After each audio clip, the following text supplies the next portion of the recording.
Mipaklaro ang Northern Davao Electric Cooperative Incorporated nga dili nila linya kon kable sa kuryente ang nakakuryente sa duha ka estudyante sulod sa Mambago B National High School sa Babac District, Island Garden City of Samal, diin usa ang patay ug usa ang samaran.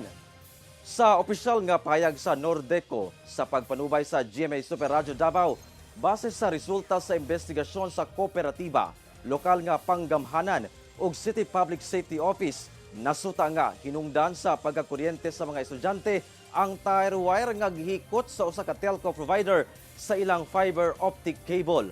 Nakasamad sa wire sa street light ug nakapag-ground sa banting sa poste kung asa sab nakakabit ang internet cables. Ang maong internet cables nakasangit sa live insulated wires sulod sa tulungaan nga maoy nagbitay. Buot pasabot, dili matud pa linya sa kuryente sa NORDECO ang hinungdan sa insidente. Nagpabot sab og pasubuang kooperatiba ngadto sa pamilya sa namatay nga biktima ug dispensa sa pamilya sa laing biktima. Samtang garong sa semanaha gitugutan na ang pagbalik sa face-to-face classes sa Mambago B National High School human ang inspeksyon sa City Engineering Office sa maong tulunghaan. Sa payag sa lokal nga panggamhanan, nasuta nga luwas alang sa pagtungha ang tulungaan ug misubay sa stability, electrical ug mechanical safety, sanitary ug fire protection.